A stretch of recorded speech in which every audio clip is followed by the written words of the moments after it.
Hola, espero que estés muy bien. Antes de empezar este video mostrándote algunas configuraciones de imagen recomendadas para este Samsung QD OLED S90D, aquí puedes corroborar que se trata del modelo mencionado, en este caso el tamaño de 55 pulgadas. El objetivo principal de estas configuraciones que te voy a mostrar es mejorar el nivel de detalles en todas estas partes de los fondos de cada escena en donde hay mucha sombra. Y si bien a través de la cámara con la que estoy grabando tal vez no puedas percibir tanto nivel de detalles, quiero decirte que en la vida real mejora notablemente. Por ejemplo, de fábrica en la mayoría de modos de imagen viene con un alto contraste que, si bien permite que también se realce la luminancia y los colores, estropea un poco el nivel de detalles en todas estas zonas y a veces incluyendo algunas partes de los personajes que pueden estar al frente de cada escena. Así pues, vamos a empezar primero con contenido con alto rango dinámico. Voy a escoger como ejemplo el modo de imagen estándar. Este será el resultado final y desde mi punto de vista es muy bueno. Y también olvidé mencionar que otro objetivo sería reducir un poco el consumo de energía y también reducir considerablemente el riesgo de quemado de píxeles, puesto a que el trabajo de los píxeles en cuanto a la cantidad de brillo puede disminuir un poco. Este televisor ya de fábrica tiene una alta cantidad de brillo y lo que hice fue simplemente disminuirla un poco. Aún así sigue siendo muy alta y, como te digo, el nivel de detalles mejoró considerablemente. La cantidad de brillo puedes dejarla en 50, el contraste también, la nitidez en 10, el color en 25, matiz en 0. Realmente estos parámetros no los he tocado, vienen tal cual como están de fábrica. En cuanto a los ajustes de claridad de imagen, como ya he explicado antes en muchos videos, el punto principal de este parámetro es reducir de una forma considerable el efecto que se conoce como temblor, vibración o en inglés judder, que sería aquí reducción de vibración de imagen. También se puede reducir la borrosidad. El movimiento libre no lo recomiendo. La reducción de ruido la puedes dejar en estándar, no está para nada mal. Realmente entre estándar y alto no hay una gran diferencia. Pero lo que a mí me gusta en la mayoría de casos es dejar este parámetro en automático para percibir mejor fluidez del movimiento. Pero si en tu caso no te gusta la mejoría digital y quieres optar por una experiencia sin artefactos y un poco más semejante a lo que un productor de cine quisiera que experimentemos, puedes apagar este parámetro o colocarlo en personal y colocar estos dos parámetros en 5 para que haya más o menos un equilibrio. Pero en este caso, como te digo, lo voy a dejar en automático y creo que la gran mayoría de usuarios lo prefieren así porque prefieren una mejoría digital en cuanto al manejo del movimiento. El mejorador de contraste lo puedes dejar en alto, aunque eso contradiga un poco el objetivo o los objetivos de estas configuraciones. El trazado de tonos de HDR lo debes dejar en activo. En cuanto al tono de color, puede variar dependiendo de cada modo de imagen. Normalmente en estándar será un resultado que no es cálido y que no es frío, pero ya esto te lo dejo a tu criterio o gusto personal. En balance de blanco no debes modificar nada. Aquí sí, en cuanto a gama y en detalle de la sombra, te recomiendo aumentar estos parámetros hasta 2. La configuración de espacio de color la puedes dejar en normal, no habría problema en esto. Algunas personas prefieren dejarlo en automático, me parece que en normal está bien. Otras personas prefieren dejarlo en nativo. Realmente aquí lo que cambia principalmente es la representación de colores. Así que también está en cuestión de gustos de cada usuario. Voy a dejarlo aquí en normal. En cuanto al potenciador de color, aquí hay sentimientos encontrados porque al colocar el potenciador de color en alto, en algunos casos puede perderse un poco la precisión de los colores. Y aunque sea un parámetro innovador, por así decirlo, en estos modelos Samsung del 2024, pues los expertos te recomiendan colocarlo en apagado. Yo no me considero un experto, pero sí percibo que el resultado es mejor en apagado porque no hay exageración ni se pierde la precisión de colores.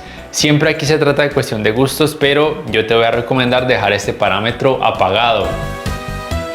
El brillo máximo, sorprendentemente, también te recomiendo dejarlo apagado. Y es que si bien obviamente al colocarlo en medio o en alto la cantidad de brillo va a incrementar, eso también obviamente va a afectar el contraste o la relación de contraste y hace que el nivel de detalles en estas zonas de los fondos de cada escena se pueda perder un poco. Desde mi punto de vista, en bajo es lo más recomendado porque, como te digo, el nivel de detalles mejora considerablemente y además eso también puede decrecer un poco el consumo de energía y también reducir el estrés que pueden sufrir los píxeles, y con eso el riesgo de retención de imagen podría reducirse, aunque sea un poco. Estos serán los resultados y desde mi punto de vista son geniales.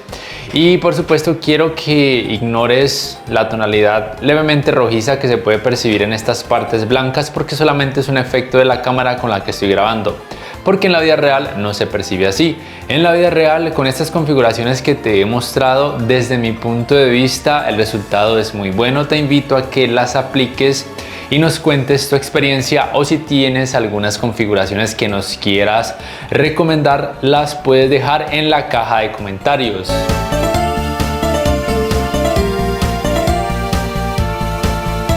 Ahora bien, en el caso del contenido que está en rango dinámico estándar, o mejor dicho, el contenido que está sin tecnología de alto rango dinámico, te voy a mostrar las configuraciones que deberías aplicar o que yo te recomendaría aplicar, que no se distancian mucho de lo que ya te he mostrado para el alto rango dinámico, aunque antes quiero decirte que en los televisores Samsung las tecnologías de alto rango dinámico solamente se activan de forma automática si el televisor detecta que el contenido tiene algún tipo de tecnología de alto rango dinámico. En este caso, por ejemplo, esta escena de este demo que te estoy mostrando no tiene algún tipo de tecnología de alto rango dinámico, es decir que está en rango dinámico estándar. Y aquí se podrá ver porque el logo de HDR no va a aparecer. Vamos de nuevo como ejemplo al modo imagen estándar. Vuelvo y te muestro los resultados con, por ejemplo, el modo imagen dinámico, con lo que viene de fábrica. Es verdad, sí se realza mucho el nivel de colores y el contraste, pero asimismo se pierde nivel de detalles, por ejemplo, en estas zonas de los fondos de cada escena. Mientras que así sería con los parámetros aplicados. Sí hay mejoría de nivel de detalles, aunque a través de la cámara con la que estoy grabando no se pueda percibir tanto, pero desde mi punto de vista el resultado es mejor en ese aspecto, además de también reducir un poco el consumo de energía. La cantidad de brillo, el contraste, la nitidez, el color y matiz los puedes dejar tal cual como vienen de fábrica, que sería con estos valores: brillo 50, contraste 50, nitidez 10, color en 25, matiz en 0.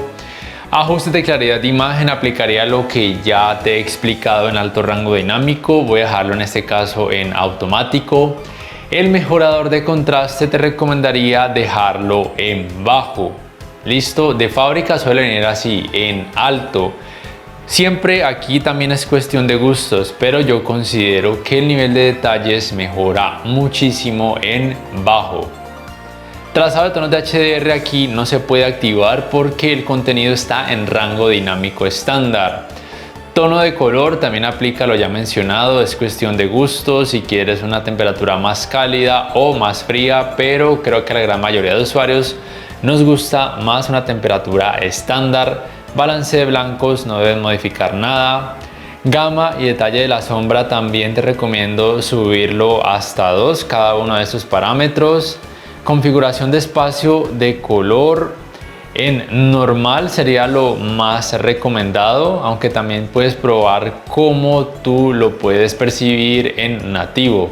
Pienso que en normal está muy bien, aunque sí es cierto que en nativo el nivel de algunos colores mejora, sin que estropee el resto de la escena y el resto de los colores. Así que pensándolo bien, voy a dejarlo en este caso en nativo. El potenciador de color aplica también lo que ya te he explicado, que en algunos casos puede decrecer un poco la precisión de los colores, pero aquí en rango dinámico estándar, como le he bajado al contraste, entonces voy a dejar este potenciador de color en alto y eso no va a afectar mucho la cantidad de brillo. Y en este caso el brillo máximo sí lo voy a dejar en alto. Recuerda, rango dinámico estándar. Tú también podrías aplicar a la calibración inteligente si así lo quisieras para tantear, pero necesitarías un smartphone Samsung, bien sea un Galaxy, un Note, un Z Flip o un Z Fold, que sea por lo menos del 2019. En caso de que no lo tengas, puedes tantear con los parámetros que te he mostrado hasta ahora. Entonces esta sería la diferencia en comparación, por ejemplo, al modo de imagen dinámico, estándar, dinámico, estándar. Recuerda, mejoría del nivel de detalles. Obviamente lo que te acabo de mostrar para el modo de imagen estándar, podías tantear aplicarlo también para el modo de imagen dinámico y el resto de modos de imagen. Y lo mismo aplicaría para el alto rango dinámico. Lo que te mostré para el modo de imagen estándar lo puedes tantear aplicándolo a los otros modos de imagen. Ya te digo yo que la experiencia mejora principalmente en cuanto al nivel de detalles.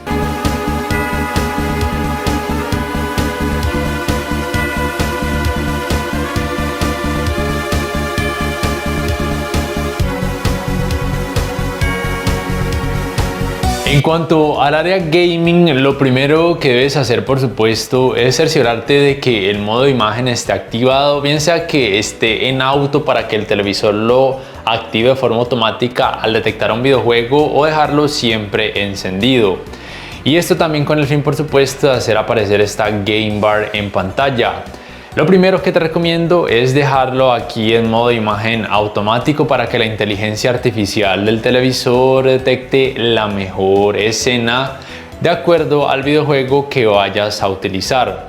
Aquí donde dice más ajustes, en cuanto al ecualizador de negro dinámico, te diría que lo modifiques dependiendo de cada videojuego. Por ejemplo, en este videojuego que es de oscuridad, que es de terror, con escenas con mucha sombra y oscuridad, yo te diría que lo dejes en 0, pero si se trata de un videojuego con más color en donde necesites un nivel de detalles un poco mejor, lo puedes incrementar hasta 3, ¿vale? Pero en este caso recuerda dejarlo en 0.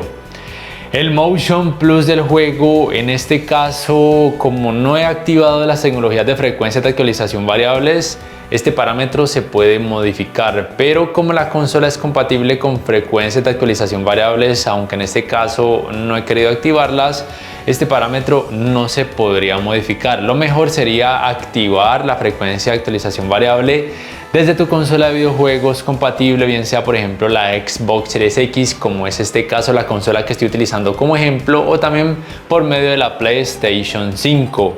En experto en imágenes de juegos, el HDR10 más Gaming viene en básico de fábrica, lo puedes dejar así, y el HDR juego te recomiendo dejarlo apagado. Y te vas acá en la configuración experta para poder modificar estos parámetros. Brillo en 50, contraste 50, definición o nitidez 10, color en 30, matiz en 0. Aquí los ajustes de claridad de imagen no se pueden modificar porque el modo juego realiza lo pertinente para que la escena luzca muy fluida sin efecto Jutter. El mejorador de contraste en ese caso sí lo puedes dejar en alto, el trazado de tonos de HDR en activo, tono de color como ya te he dicho depende de tus gustos, pero voy a dejarlo en estándar, balance de blanco no debes modificar nada. Gama ST.2084 en 1, detalle de la sombra en 2, configuración de espacio de color lo puedes dejar sin problema en normal. El potenciador de color en este caso apagado, me parece que genera los mejores resultados para mejor precisión de colores, y el brillo máximo en este caso también decidí dejarlo apagado, pero si necesitas mayor cantidad de potencia en cuanto a luminancia porque de pronto vas a usar un videojuego con mucho más color, entonces lo puedes dejar en alto. pero en este caso pienso que en apagado es mejor porque se optimiza notablemente el nivel de detalles. Y pues bien, estos serán los resultados con el modo imagen juego. Recuerda ignorar un poco esa tonalidad levemente rojiza que puedes percibir, solamente es un efecto de la cámara con la que estoy grabando, en la vida real no se percibe así. Pienso que se mejora en general la calidad de este modelo en cuanto a nivel de detalles principalmente. También en este apartado gaming se reduce un poco el estrés de los píxeles para que haya menor riesgo de retención de imagen, que para algunas personas es realmente muy importante. Y por supuesto el consumo de energía se reduce y eso tal vez se vea reflejado en la factura de energía de tu hogar. Aplica estas configuraciones y nos cuentas en la caja de comentarios qué tal te parecen, o si tienes algunas sugeridas nos las puedes hacer saber. Si este video te ha gustado, te invito a que por favor le des clic al botón like, que te suscribas a mi canal si aún no lo haces, que si puedes adquieras una membresía del canal para que accedas a beneficios extra. Además, de esa forma me apoyarías, y que actives la campanita de notificaciones para que puedas estar al instante cada vez que subo un nuevo video. Hasta la próxima.